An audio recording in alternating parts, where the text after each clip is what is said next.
Director இல்லாம நான் மெம்பரா நீங்க ஒர்க் பண்ணீங்கன்னா நாங்க அவங்களோட ஒர்க் பண்ண மாட்டோம். கதை நல்லா இருக்குங்கிறதுக்காக ஒருத்தருக்கு டைரக்ஷன் சான்ஸ் கொடுக்கறது வந்து சரியான விஷயமா? கதை நல்லா இருக்குன்னா கதையை வாங்க. ஏஆர் முருகதாஸுக்கு என்ன மரியாதை இருக்கு? நான் படம் பண்ணி 25-30 வருஷம் ஆயிடுச்சு. ஆனா என் பேர் எல்லாருக்கும் தெரியும். அமரன் பெரிய ஹிட். அமரன் டைரக்டர் பேரு நம்ம மெம்பருக்கு எவ்வளவு பேர் தெரியும் சொல்லுங்க? டைரக்டர் நட்பா இருக்கலாம், ஆனா அடிமையா இருக்கக்கூடாது. ஒரு படத்துல போகும்போது 32 மானிட்டர் இருக்கு. ஆளாளுக்கு வந்து பார்த்துட்டு ஆளாள் கரெக்ஷன் சொன்னாங்கன்னா எதுக்கு டைரக்டர்? இந்த கருமத்தெல்லாம் நம்மளை விட சென்னையை விட சின்ன குட்டியோண்டு தீவு தான் ஹாங்காங். ஆனா உலகத்துல 3வது இடத்துல இருக்கு திரைப்படங்கள் உருவாக்குவதில்.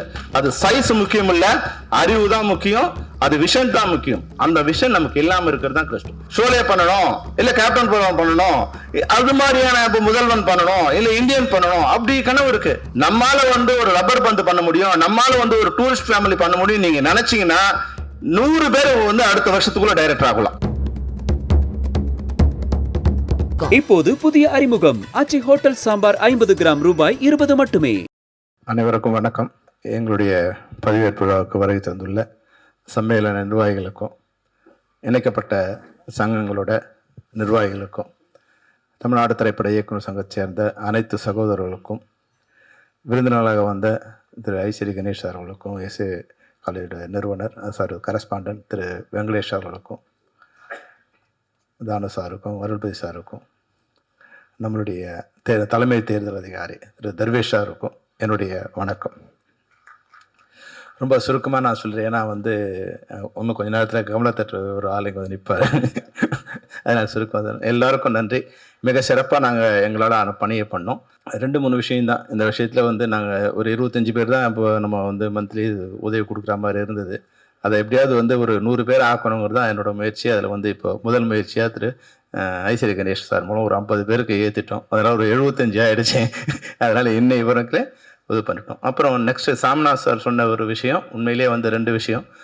ஒன்று வந்து இந்த 1 லட்சமாக குறைஞ்சபட்சம் ஆக்கணுங்கிற முயற்சியை நிச்சயமாக வந்து ஒரு வருஷத்துக்குள்ளே அதை நிறைவேற்றத்துக்கு உண்டான உறுதியை நான் இங்கே கொடுக்குறேன்.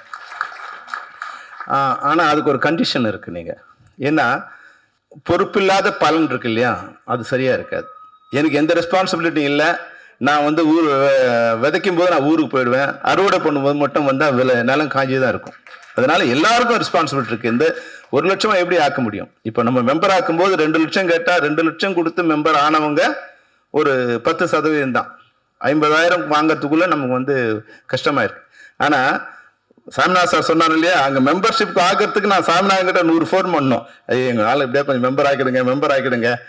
இல்லை சார், நான் 5 லட்சம் ஆக்கிட்டேன் சார். 5 லட்சம் கொடுக்குறேங்க, நான் மெம்பர் ஆக்குங்கன்னா இல்லைங்க, ஒரு 41 வயசு ஆயிடுச்சு. இது மாதிரி அவ்வளோ கண்டிஷன் வச்சு தான் அவங்க மெம்பர்ஷிப் ஆகணும். ஆனால் நாங்கள் 2 லட்சம் எங்கள் ஃபீஸு, நீ 50,000 கட்டினா போதும் வாங்க, ஏன்னா கஷ்டம். அது கொடுத்து கூட ஆக முடியாது, ஏன்னா நம்மளுடைய வருமானம் அவ்வளோ குறைவாக இருக்கு. அதனால வந்து ஒரு கண்டிஷன் மட்டும் என்னன்னா, நம்ம விரைவில், அதாவது வந்து 100 நாட்களுக்குள்ள சங்க வழி சம்பளத்தை நம்ம அமுல்படுத்துறோம். எல்லா உறுப்பினர்களுக்கும் சங்க வழி சம்பளம் தான் வந்து இயக்குநர்கள் தவிர உறுப்பினர்கள் அனைவருக்கும் சங்க வழி சம்பளம் வரும்போது அது வந்து ஒரு ஃபினான்ஷியல் இது வரும். அதனால வந்து நம்ம ஒரு ஃபினான்ஷியல் பில்டப் பண்ண முடியும். அது மட்டும் இல்லாமல் எல்லா உறுப்பினர்களும் கட்டாயம் அவங்க வேலை செய்வதை பதிவு செய்யணும். இப்போ மற்ற சங்கங்கள்லாம் வந்து இப்போது என்னன்னா, எப்படி அவங்களோட ஃபண்டு கிரியேட் ஆகுதுன்னா, ஒரு 1000 தான் பணம் கட்டுறாங்க. ஆனால் அது வந்து ஒரு 10 வருஷத்துல 1 லட்ச ரூபாயாவது, 5 லட்சமாவது, 10 லட்சமாவது. இன்னைக்கு வந்து நம்ம சம்மேளனத்தில் 10 லட்ச ரூபாய் வந்து உதவித்தொகை கொடுக்குற, ரிட்டையர்மெண்ட்ல 10 லட்சம் கொடுக்குற அளவுக்கு மற்ற சங்கம் வளர்ந்துருக்கு. இப்போ வந்து உதவி நிர்வாகி, ப்ரொடக்ஷன் நிர்வாகத்தில் இருக்க ப்ரொடக்ஷன் நிர்வாகிகளுக்கு அவங்களோ இல்லை டிரைவர்ஸ் யூனியன்லாம் இன்னைக்கு ரிட்டையர் ஆனால் 10 லட்ச ரூபா அவங்க பணம் கொடுக்குறாங்க. அந்த அளவுக்கு அவங்க வசதியாக இருக்காங்க. வசதி எப்படி வந்திருக்குன்னா, எல்லா உறுப்பினரோட பணம் சிறு துளி தான், ஆனால் அது பெருவெள்ளமா இருக்கு, அது ஓஷனா இருக்கு. அப்ப நம்ம எல்லாருக்கும் ரெஸ்பான்சிபிலிட்டி இருக்கு. அப்ப நம்ம வந்து நிச்சயம் படம் நம்ம ஒர்க் பண்ண போகும்போது நம்ம அதை பதிவு பண்ணிட்டு தான் ஒர்க் பண்ண போகணும். அப்போ ஒரு உதவி இயக்குனருக்கு வந்து 2000 ரூபாயும், ஒரு இயக்குனருக்கு 10,000 ரூபாயும் ஒரு படம் வந்து ஆரம்பிக்கும் போது நம்ம பதிவு பண்ணணுங்கிறத நம்ம கட்டமாக வந்து பொதுக்குழு தீர்மானமா கொண்டு வரும். இது ஒரு பொதுக்குழு தீர்மானமா கொண்டு வரும். இதை அமுல்படுத்தும் போது நிச்சயமா நம்ம 27 ஜனவரி ஆரம்பிக்கும் போது இந்த ஃபண்டு கலெக்ட் ஆகிறது என்ன மாதிரி சர்க்குலேட் ஆகுது முடிவு பண்ணி அது 50,000 75,000 பண்ணலாமா, 1,00,000 பண்ணலாமா, 2,00,000 பண்ணலாமா, ஒரு பொதுக்குழு தீர்மானம் நிறைவேற்றி நிச்சயமாக ஏதோ ஒரு வகையில் நிச்சயம் அவங்களுக்கு அந்த திட்டத்தை நாங்கள் கொண்டு வருவோம். இப்போ இது நல உதவி. இப்போ என்னன்னா இதெல்லாம் வந்து இதுக்காக நம்ம சினிமாவுக்கு வந்தோமா? நம்ம சினிமாவுக்கு வந்தது மெடிக்கல் ஹெல்ப்புக்கும், இல்லை எஜுகேஷன் ஹெல்ப்புக்கும், இல்லை ரிட்டையர்மெண்ட் ஆனால் 1,00,000 ரூபா கொடுங்க 50, அதுக்காக நம்ம சினிமாவுக்கு வந்தோம். நம்ம சினிமாவுக்கு வந்தது டைரக்ட் பண்ண வந்தோம், ஆமாவா இல்லையா? அப்போ டைரக்ட் பண்ண வரும்போது இன்னைக்கு இருக்கிற சூழ்நிலை நீங்க நல்லா புரிஞ்சுக்கணும். இன்னைக்கு சின்ன திரைப்படங்களுக்கு மிக பிரம்மாண்டமான எதிர்பார்ப்பு இருக்கு, வரவேற்பு இருக்கு, அதுக்கு நல்ல எதிர்காலம் இருக்கு. அதை பெரிய டைரக்டர் விட்டுருங்க, அவங்க யாராவது எப்படியாவது பண்ணிப்பாங்க. ஆனா சின்ன திரைப்படங்களுக்கு இன்னைக்கு கண்டென்ட் கிரியேட் பண்றவங்களுக்கு வந்து மிகப்பெரிய இது எதிர்காலம் இருக்கு. அப்போ ஆனா நம்ம கிட்ட என்னன்னா 50% மேலான நம்ம உறுப்பினர்கள் விரக்தியில் இருக்காங்க, இல்ல அப்டேட் பண்ணாம இருக்காங்க. அதனால நம்ம அடுத்த 2 மாதம் 3 மாதத்துக்குள்ள ஆரம்பிச்சு நம்ம எல்லாருக்கும் ஒரு அப்டேட் பண்ணும். இப்ப சினிமாவில் என்ன இருக்கு, என்ன எக்யூப்மெண்ட் இருக்கு, அதை எப்படி கையாளுறது, அதனோட பேர் என்ன, அதனோட தன்மை என்ன, அதனோட பேட்டா என்ன, அதனோட வாடகை என்ன, இதை எவ்வளவு நாள் யூஸ் பண்ணும், இது எல்லாமே வந்து நம்ம உறுப்பினர்களுக்கு அதை பரிச்சயம் பண்றதுக்கும். இன்னைக்கு வந்து நிறைய வார்த்தைகள் நமக்கு தெரியாது. பிச் டெக் என்ன பண்றது, நம்ம போய் கதை சொல்றது முன்னாடி நம்ம வந்து சௌத்ரி சார் கதை சொன்னோம், ராஜகண்ணு கதை சொன்னோம், இல்லை இப்ராஹிம் ராவத்தர் கதை சொன்னோம், யாருக்கோ வந்து ஐஸ்வரி சார் கதை சொன்னோம், தானு சார் கதை சொன்னோம். இன்னைக்கு நம்ம யாருக்கு கதை சொல்ல வேண்டியிருக்குன்னா எங்கேயோ மும்பையில் இருக்கிற ஒருத்தருக்கு போய் கதை சொல்ல வேண்டிய, அவங்க யாருன்னு நமக்கு தெரியாது, அவன் வரும்போது நம்ம முகம் அவங்களுக்கு தெரியாது. அப்போ பிச் டெக் அனுப்புங்கிறான். பிச் டெக்னா யாருக்கு தெரியுமா? நமக்கு 50% தெரியவே தெரியாது. அப்போ இதையெல்லாம் சரி பண்ணி அவங்கள ரெடி பண்ண வேண்டிய ஒரு கட்டாயத்தில் இயக்குனர் சங்கம் இருக்குங்கிறத நம்ம நிர்வாகிகள் கூட இன்னைக்கு புரிஞ்சுக்கணும். அதனால அனைத்து உறுப்பினர்களுக்கும் இது ஒரு கம்பல்சரி, இது வந்து ஒரு ஸ்கூல் மாதிரி, இது ஒரு எஜுகேஷன் மாதிரி. இதை வந்து நம்ம சும்மா வந்து ஒரு தர்மஸ்தாபனம் மாதிரி வந்தா சோறு போட்டோம் அமிச்சு அன்னசத்திரம் மாதிரி இது கிடையாது.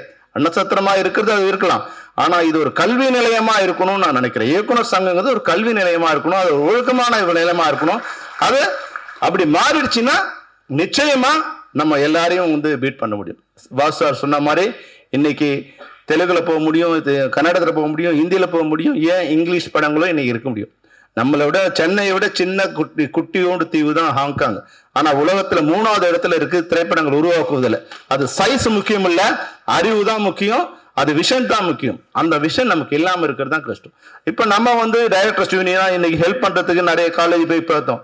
இனி அடுத்து நம்ம என்ன பண்ணணும்னு நினைக்கிறேன்னா, நிறைய ஓடிடி சேனல்ஸ் இருக்கு, அது நெட்ஃபிளிக்ஸா இருக்கலாம், அமேசான் இருக்கலாம், ஜியோ ஸ்டார் இருக்கலாம். இவங்க எல்லாம் கான்டாக்ட் பண்ணி எங்ககிட்ட வந்து ஒரு 200 டைரக்டர்ஸ் இருக்காங்க, இல்ல 500 கண்டென்ட்ஸ் இருக்கு, இதை வந்து நாங்க ரெடி பண்ணி தரோம், உங்களோட என்ன பட்ஜெட்ல பண்ணி தரோம், இல்ல எக்ஸிபிட்டர்ஸ், இதையெல்லாம் கரெக்ட் பண்ண எங்களால் முடியும். ஆனா அதுக்கு தோல் கொடுக்க உங்களால் முடியுமா? முடியுமா நான் கேட்கிறேன். முடியாது அப்படிங்கிறது உண்மையை நீங்க புரிஞ்சுக்கணும். எவ்வளவு பேர் 10 பேர் தான் கை தண்ணீங்க பாத்தீங்களா?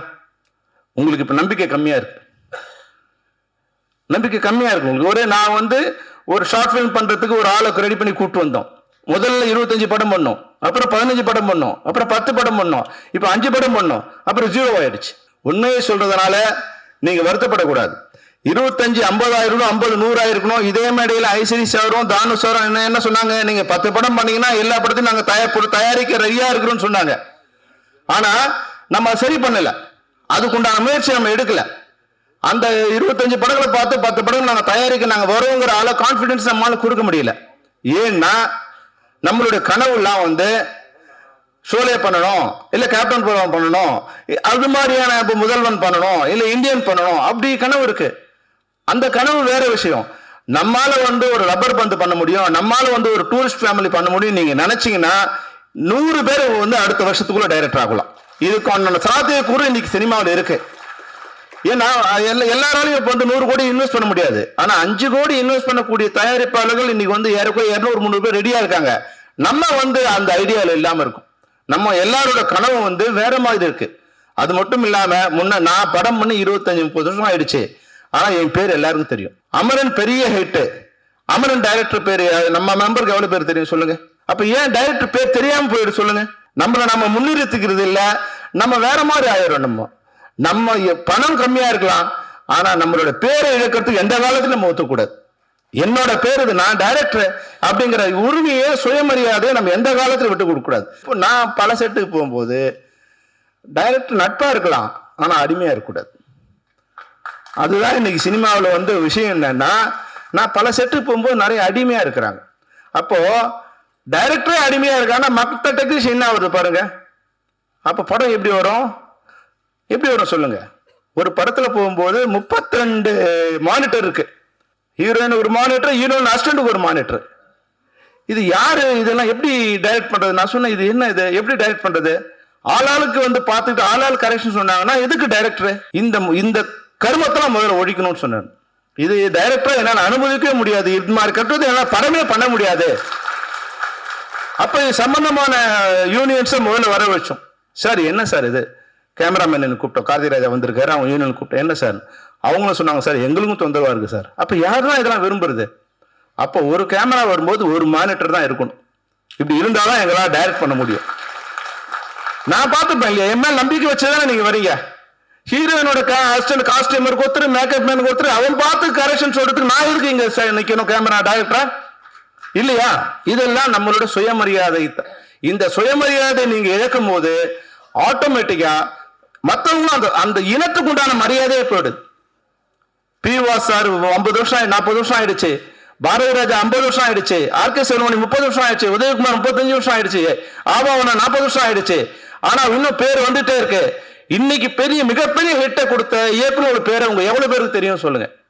அப்ப ஏன் அந்த ஹிட்ல, அந்த வெற்றியில நம்மளுடைய பங்கு மறைஞ்சு போயிடுது. யாரோ பேர் இருக்கு. இதை நம்ம ஒரு காலத்துல அனுமதிக்க முடியாது. இதுதான் நான் எனக்கு தோணுன விஷயம். இப்ப நான் படம் பண்ணணும்னு போகும்போது நிறைய விஷயங்கள் நான் கத்துக்கிறேன், நானே கத்துக்கிறேன். இப்போ சிவா சார் சொன்னார் இல்லையா, படம் பண்ண சொல்லி என்ன சொன்னாரு, எல்லாம் ரெடி ஆயிடுச்சு. ஒரு கதை அடுத்த போகும்போது எவ்வளவு விஷயங்கள் இருக்குன்னா எனக்கே அவமானமா இருக்கு. எனக்கு தெரியாத விஷயங்களே இன்னும் 50% இருக்கு. நான் எனக்கு தெரியலங்கிறதுக்கு நான் வருத்தப்பட மாட்டேன், வெக்கப்பட மாட்டேன். ஆனா தெரிஞ்சுக்காமலே இருக்கிறது தான் முட்டாள்தனம். தெரிஞ்சுக்கணும், தெரிஞ்சுக்காம இருக்கக்கூடாது. தெரியல, எனக்கு தெரியலங்கிறத தெரியலன்னு சொல்லுவோம். ஆமா சார் என் மைனஸா இருக்கு. அப்போ நான் என் கேமராமேனை கூப்பிடுறேன், இதெல்லாம் என்ன விஷயம், இது எப்படி பண்றது, ஆர்ட் டைரக்டர் கூப்பிடுறேன். அப்போ ஒரு கேமராமேன், ஒரு நல்ல ஆர்ட் டைரக்டர், ஒரு நல்ல டைரக்டர், ஒரு நல்ல ரைட்டர், நம்மளே வந்து நம்ம கதையை கொண்டு போய் டைரக்ட் பண்ணுங்கிற முதல்ல அந்த முட்டாள்தனை விடுங்க. முதல்ல நம்மளே பண்ணும்போது அது நிச்சயமா நீங்க பண்ணலாம், நான் பண்ண வேணாம்னு சொல்லல. உங்க கதையை நீங்க பண்ணுங்க. ஆனா இன்னொருத்தர் கதாசிரியா இருக்கும்போது அதுல நல்ல விஷயங்களை நம்மளால போராடி வாங்க முடியுது. குறைஞ்சபட்சம் வந்து வசனம் எழுதுறதுக்கோ திரைக்கதை எழுதுறதுக்கோ ஒருத்தர் நமக்கு ஒரு ஐடியா வச்சிருக்கோம். அந்த ஐடியா நானே பண்ணும்போது நிச்சயமா அது வந்து இதுவா இல்லை. ஆனா இங்க என்ன ஆயிடுச்சுன்னா, கதை, திரைக்கதை, வசனம், டைரக்ஷன் பண்ணாதான் டைரக்டர் ஆகிடும். ஒருத்தர்கிட்ட போய் கதை சொன்ன உடனே இப்போ வர பிரச்சனைலாம் வந்து ஒருத்தர் டைரக்ட் பண்ண விட்டாங்க. என்ன சரியா இவர் என்ன சார் பண்ணணும், என்ன தெரியும் இருக்கு. அப்புறம் 10 நாள் ஆன பிறகு ஒரு சார் டைரக்டரை மாற்றணும். ஏன்னா அவர் ஒன்றும் தெரியல. ஏன் கொடுத்த சான்ஸ், ஏன் கொடுத்த சார் கதை நல்லா இருந்திருக்கு. இந்த சினிமாவில் எவ்வளோ முட்டாள்தனம் பாருங்க. கதை நல்லா இருக்குங்கிறதுக்காக ஒருத்தருக்கு டைரக்ஷன் சான்ஸ் கொடுக்கறது வந்து சரியான விஷயமா? கதை நல்லா இருக்குன்னா கதையை வாங்கு, அவன் டைரக்ஷன் பண்ண தெரியுமான்னு சொல்லு, இல்லை அவங்க ஒர்க் பண்ணான்னு கேள்வி. என்ன தெரியும்? எதுவுமே தெரியாம வராங்க. இதுதான் இன்னைக்கு தமிழ் சினிமா விழுந்துட்டே வர்றது காரணம். வண்டி ஓட்ட தெரியாதவங்கிட்ட நம்ம வண்டி கொடுப்போமா? ஒரு வண்டியை வாங்குறோம், வந்து ₹1 கோடி போட்டு வண்டியை வாங்குறோம். அதுக்கு எவ்வளவு வந்திருக்கு, உனக்கு எவ்வளவு எக்ஸ்பீரியன்ஸ், நீ லைசன்ஸ் எடுத்து எவ்வளவு நாள் ஆச்சு, அதெல்லாம் பாக்குறோம். ₹1 கோடி ஒரு 10-20 லட்சம் போட்டு வண்டிக்கு. ஆனா பல கோடி போட்டு படம் எடுக்கிற ஒரு தயாரிப்பாளர் ஒரு கதை சொன்ன உடனே அவங்கள டைரக்டர் ஆக்கிறது இருக்கு இல்லையா, இது சரியான விஷயமா இருக்காது. நான் கதை சொன்னவங்கள டைரக்ட் பண்ணுங்க, உங்க கதையை நீங்களே டைரக்ட் பண்ணீங்க, நான் வேணான்னு சொல்லல. ஆனா கதை சொல்வதே டைரக்ஷன் பண்ணுவதற்கு ஒரு பேசிக்கான குவாலிஃபிகேஷன் நினைச்சீங்கன்னா அது அறிவற்றத்தனம், அது சரியான விஷயம் கிடையாது. இதுதான் நான் இந்த நேரத்தில் ஏன் தமிழ் சினிமா, நான் மற்ற சினிமாவெல்லாம் பார்க்கும்போது அங்கே நிறைய ரைட்டர்ஸ் இருக்காங்க, நிறைய மூளைகள் வேலை செய்யுது. இங்கே வரும்போது ஒரு நம்ம ஒரு கதை சொல்லி டைரக்ட் பண்ணிடணும். நிறைய பேர்கிட்ட கதை வச்சிருக்காங்க, நிறைய பேர் கதை போகுது. இவங்கெல்லாம் யாரு? நான் அப்படி செக் பண்ணும்போது அதெல்லாம் சரியா இல்லாமல் இருக்கு. அப்போ நம்ம இயக்குனர்கள், நீங்க உங்க 2 விஷயத்தில் அப்டேட் பண்ணீங்க. அதுக்குண்டான எல்லா விஷயத்தையும் இயக்குனர் சங்கம் தயார் செய்து தரும். இந்த உறுதிமொழியை நாங்கள் உங்களை டைரக்டர் ஆகிறதுக்கு உண்டான அனைத்து விவரங்களும் நாங்கள் வந்து என்னென்னலாம் வேணுமோ அதெல்லாம் நாங்கள் வந்து ஒரு 10 லேப்டாப் வேணுமா நம்ம ரெடி பண்ணி கொடுக்குறோம், கம்ப்யூட்டர்ஸ் வேணுமா ரெடி பண்ணி கொடுக்குறோம். அதுக்கு உண்டான என்ன விஷயம், எடிட்டிங் வேணுமா இல்லை வந்து என்ன வேணும், அது எல்லாத்தையும் ரெடி பண்ணி தரோம். ஆனால் இதெல்லாம் வேணுன்ற அளவுக்கு நீங்கள் சொல்லணும். அது மட்டும் இல்லாமல் மாசத்துல ஒரு நாள் ஒரு கிளாஸ், அதாவது முழு நேரம் காலையில 10 மணி ஆரம்பிச்சு 6 மணி வரைக்கும் கிளாஸ் எடுப்போம். அந்த கிளாஸ்ல வந்து இஷ்டத்துக்கு நீ வர முடியாது. முதல்ல ரெஜிஸ்டர் பண்ணிட்டு எவ்வளவு பேர் இருக்காங்க, அவங்களுக்கு உணவுல இருந்து எல்லாத்தையும் நம்ம சரி பண்ணி இயக்குனர் சங்கமே ரெடி பண்ணி தரோம். ஒரு நாள் அவங்களுக்கு கிளாஸ் எடுத்து அவன் வந்து ஏதோ 10 மணிக்கு வரோம், 11 மணிக்கு போகிறோம், நினச்சா வரோம் அப்படிலாம் இல்லை. அடுத்த மாதம் கிளாஸுக்கு இப்போலாம் யாரெல்லாம் ரெஜிஸ்டர் பண்ணிக்க, நீங்கள் ரெஜிஸ்டர் பண்ணிங்க, ரெஜிஸ்டர் பண்ணிக்கிட்டு அதுக்கு உண்டான வேலையை பண்ணு. அப்புறம் சாமிநாத் சார் சொன்னார், சார் 6:30 மணிக்கு முடிச்சிருங்க. நிச்சயமாக 6 மணிக்கு முடிக்க ட்ரை பண்ணுறோம். ஆனால் 9 மணிக்கு ஆரம்பிக்க எங்களால் முடியலையே. 9 மணிக்கு ஆரம்பிக்க எங்களால் முடியல. தயவு செய்து ராம்நாத் சார் வந்து அவங்க மேனேஜர்களுக்கு சொல்லி, அவங்க தயாரிப்பாளர் சொல்லி, எப்படியாவது நீங்க 9 மணிக்கு எங்களை ஒரு ஷார்ட் எடுக்கிறதுக்கு ஆரம்பிச்சு கொடுத்துட்டீங்கன்னா நாங்க 6 மணிக்கு முடிச்சிடுறோம். அதனால ஆனால் நீங்க அதுக்காக இழுத்துட்டே இருக்காதுங்க. டெய்லி இதே இது 6:25 6:40 ஆனவுடனே double call sheet, 1.5 call sheet ஆயிடுது. அப்போ வந்து மேனேஜருக்கும் அவங்களுக்கும் சண்டை. அதனால நாங்க முடிச்சிடும். சாமிநாத் சார் சொன்னதை நாங்க நிச்சயமா கணக்கில் வச்சுக்கிறோம். சாமிநாத் நீங்க கவலைப்படாதீங்க. ஏன்னா இன்னும் யாரும் நாங்கள் சால்வ் பண்ண அனுமதிக்கல. ஏன்னா சாமிநாதன் சம்மேளனம் சார்பா வந்து சால்வ் போடாம மற்ற யாராவது சால்வ் போட்ட 2 ஆக்கிடுவாரு. அதனால நான் வந்து இவர்கிட்ட சொன்னேன், அப்பா இருப்பா முதல்ல வந்து இது போட்டோம். அடுத்து நம்முடைய தலைமை தேர்தல் அதிகாரி வந்து ஒரு வார்த்தை பேசின பிறகு நீங்க இவ்வளவு நாள் காத்திருந்தீங்க. அதனால தயவு செய்து ஒரு கசகசன்னு இல்லாம நாங்க எல்லாரோடும் சேர்ந்து ஒரு சங்கமா சேர்ந்து எல்லாரோடும் ஒரு நல்ல போட்டோஸ் எடுக்கணும்னு விருப்பப்படுறோம். அதனால அழைக்கிறவங்க மட்டும் மேல வந்து அந்த உங்களுடைய சால்வை போத்தி எல்லாரோடும் ஒரு நல்ல போட்டோ எடுக்கணும் விருப்பப்படுறோம். அது கச்சகசன்னு இல்லாம.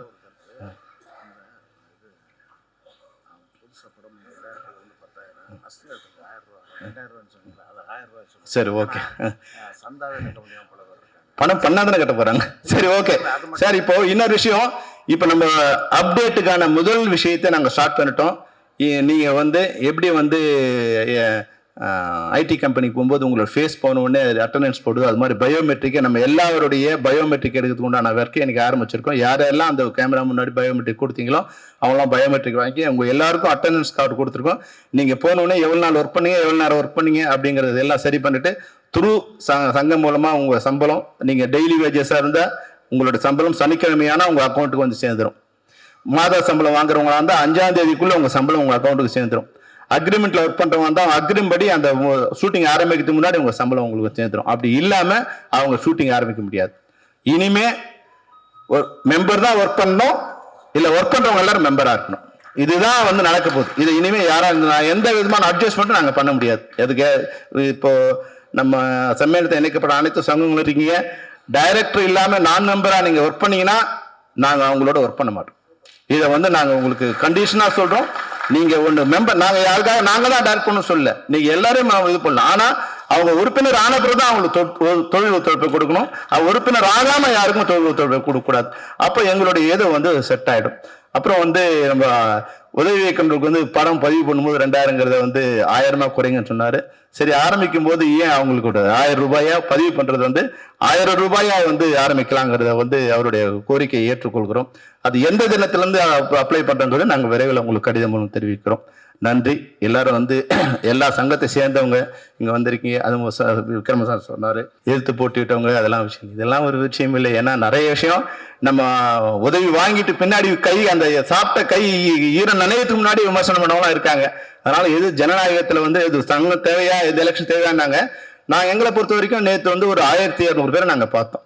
நிறைய பேரை வந்து பார்க்காதவங்களாம் பார்த்தோம். அதுக்கு ஒரு வாய்ப்பா இந்த இது இருக்கட்டுமே. அது ஒரு பொதுக்குழு மாதிரி இருந்தது. வந்து எல்லாரையும் பார்த்தாங்க, விஷ் பண்ணோம், நிறைய பேரை வந்து பேசணும். அதுக்கு பரவாயில்ல. வந்து ஒரு 3 வருஷத்துக்கு ஒரு தடவை அது ஒருத்தர் நிற்கிறாங்களோ அவங்கவுங்க விருப்பம். அதனால எலெக்ஷன் நின்னதுக்காக நாங்க யார் மேலேயும் வந்து எந்த கருத்து வேறுபாடு எங்களுக்கு இல்லை. ஆனா என்னன்னா விமர்சனம் வந்து சில நேரங்களில் பண்ணும்போது அது தவறா இருக்கு. நீங்க யாரையும் ரிஜெக்ட் பண்ணது நிர்வாகம் இல்லை. சார் வந்து தேர்தல் அதிகாரி வந்து அவர்கிட்ட கொஞ்சம் பயம் எனக்கு பேசுறதுக்கு. ஏற்கனவே சொல்லியிருக்கேன் உங்களுக்கு. டான்சர்ஸ் கிளம்ப சொன்னாங்க இல்லையா, இருக்கிற 23 சங்கங்களையும் எங்களால கண்ட்ரோல் பண்ண முடியாத ஒரு சங்கமா வந்து டான்சர்ஸ் இருந்தது. எங்களுக்கு உயிர் போயிடுச்சு. அது எப்படி சேர்ந்தது, எலெக்ஷன் நடத்த போறேன்னு சொன்னோம். அதுல எலெக்ஷன் நடத்தி பாலசுப்ரமணியன் சார் தான் எலெக்ஷன் ஆஃபீஸரா போட்டோம். அவர் உடனே சரியில்லைன்னு சார் இன்ட்ரோடியூஸ் பண்ணி, சார் இது மாதிரி என் நண்பர் இருக்காருன்னு. சரி சார் சொல்லிட்டோம். சொன்ன உடனே ஒரு சின்ன வார்த்தை ஒன்று இருந்தது. அது வாட்ஸ்அப்ல சின்ன வார்த்தை ஒருத்தர் நம்ம தெரிஞ்ச ஒருத்தன் போட்ட உடனே நாளைக்கு எலெக்ஷன் அவர் என்னை கூப்பிட்டு ரிஜெக்ட் பண்ணி விட்டாரு. அவர் மெம்பர் இது கேன்சல் பண்ணி விட்டாரு. நீ you are unqualified, you are not qualified to contest election. Sir அவன் உடனே எனக்கு ஃபோன் பண்ணி, சார் இந்த வார்த்தை தான் சார் நான் போட்டேன், அதுக்காக எனக்கு வந்து டிஸ்குவாலிஃபை பண்ணிட்டாரு சார் அப்படின்னு. உடனே நான் எனக்கு ஃபோன் பண்ணேன், சார் இதுன்னு, சார் இந்த வார்த்தைக்கு ஏதோ உங்க யூனியனுங்கிறதால நான் அவனை மன்னிச்சு விட்டேன். அவனை ஆக்ஷன் எடுத்து 6 மாசம் உள்ள இருக்கணும், பரவாயில்லையான்னு கேட்டார். ஐயோ தெரியாம போட்டு வேண்டாமா அப்படின்னு நினைச்சேன். அப்போ அடுத்த ஒரு நாள்ல வந்து அந்த யூனியன் அப்படியே செட்டேட் ஆயிடுச்சு. எல்லா வாட்ஸ்அப்பும் கிளீன் ஆயிடுச்சு. அங்க கடிசடியான வார்த்தைகள் இல்ல, அநாகரிகமான வார்த்தைகள் இல்ல, அவதூறான பிரச்சாரங்கள் இல்ல, எல்லாம் சுத்தமாயிடுச்சு. அப்போ வந்து ஒரு நடவடிக்கை வந்து கிளியரா இருக்குன்னா அவன் பயத்துல வந்து அது சரியா இருக்கு. இப்போ டான்சர்ஸ் யூனியன்ல எந்த பிரச்சனையும் இல்லை, ஏதோ ஒன்று ரெண்டு கச்சாடவா இருக்கும். அது போல நம்ம சங்கத்துல கூட நான் அவர்கிட்ட பேசுறதுக்கு எனக்கு சுப்புக்கிட்டு தான் சொன்னேன், சார் ஏதாவது இருந்தால் நிக்கட்டும் சொன்னேன். இல்லை சார் இது பொதுக்குழு. நான் அவர்கிட்ட சொன்னேன், சார் பொதுக்குழு தீர்மானத்தை பார்த்து பொதுக்குழு வீடியோ பார்த்து நீங்கள் முடிவு பண்ணீங்க, ஏன்னா ஒருத்தர் நிற்கக்கூடாதுன்னா அது நம்ம பேரில் கொஞ்சம் கெட்ட பேர் வந்துடும் சார்னு. அதனால யாரோட அப்ளிகேஷன் ரிஜெக்ட் ஆனதுக்கும் எதுக்கும் நிர்வாகம் சம்பந்தம் இல்லை. இது வந்து நீங்க எங்களை குறை சொல்லும் போது எங்களுக்கு ரொம்ப கஷ்டமா இருக்கு. நண்பர்களா இருக்காங்க, நானும் ட்ரை பண்ணேன். அதுக்கு மேலே அவர்கிட்ட பேசின பிறகு நான் அது பதில் சொல்ல முடியல. அது போன எலெக்ஷன்லையும் சரி, இப்போ செந்தில்நாதன் சார் இருக்கும்போது சரி, அதுக்கப்புறம் பாலசுப்ரமணியம் சார் இருக்கும்போது சரி, இப்போ தர்வேஷ் சார் இருக்கும்போது சரி, எதையும் நிர்வாகம் தலையிடுறது இல்லை. ஒன்ஸ் நாங்கள் எலெக்ஷன் அனௌன்ஸ் பண்ணால் நான் ஆஃபீஸ்க்குள்ளே காலடி வைக்கிறது இல்லை. எதுவாக இருந்தாலும் அவங்களே பண்ணிக்கிட்டணும். அதனால் அது எல்லாமே அவங்க தான் பொறுப்பு. ஏன்னா அவர் வந்து ஜட்ஜு, சட்டம் படித்தவர், எல்லா சட்ட நீதிபதிகளுக்கும் தலைவராக இருக்கிற ஒரு சங்கம், அந்த சங்கத்துக்கே தலைவராக இருக்கு, நீதிபதி சங்கத்துக்கே தலைவராக இருக்கிறவர். அவருக்கு நல்லது கெட்டு தெரியும் இல்லையா, நாங்கள் போய் சொல்லி தர போகிறோம். அதுல வந்து பொது வெளியில வரும்போது என்னன்னா, இனிமே அது மாதிரி செஞ்சாங்கன்னா அவங்களோட தரம் தான் குறையும், சங்கத்தோட தரம் குறையாது. சங்கம் யார் மேலேயும் எவ்வளோ தவறு பண்ணியிருக்காங்க, நாங்க யாரையும் வந்து தண்டனை கொடுத்ததே இல்லை, அவங்களை கூப்பிட்டு வான் பண்ணி விட்டதோடு சரி. அதனால நண்பர்கள் வந்து நண்பர்களாக இருக்க பழகணும், யார் மேலேயும் அவதூறு சொல்லக்கூடாது. அவதூறு இருந்தா இனிமே பழைய சங்கமா இருக்காது. யார் அவதூறு பண்ணாலும் அவங்க சங்கத்துல இருக்க முடியாது. அவ்வளவுதான் நான் சொல்ல முடியும். இனிமே பழைய சங்கம் கிடையாது.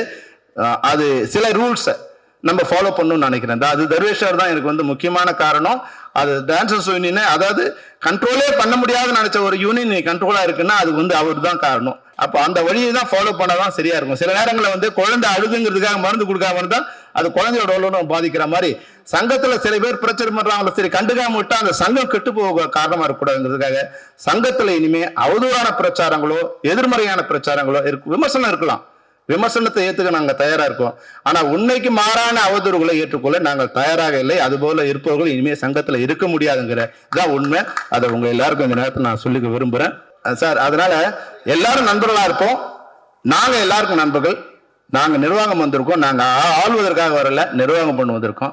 இதுல வந்து எல்லாரும் ஒன்னா இருக்கு. இன்னைக்கு வந்து மேடையில வந்து விக்ரம் சார், இப்போ வந்து உதயகுமார், பேரரசு, ஏஆர் முருகதாஸ், ஸ்டாரன், A Venkatesh, Manojkumar, P sir, K S Ravikumar, இவங்களாம் எவ்வளவு பேர் இருக்காங்க. இவங்கெல்லாம் கொண்டு வந்து சேர்க்க உட்கார வைக்க முடியுமா? ஒரு ஆளை ஒரு ஃபங்க்ஷன் கூட்டு போறதுக்கு ஒரு பிஆர்ஓ எவ்வளவு கஷ்டப்படுறாங்க உங்களுக்கு தெரியாது.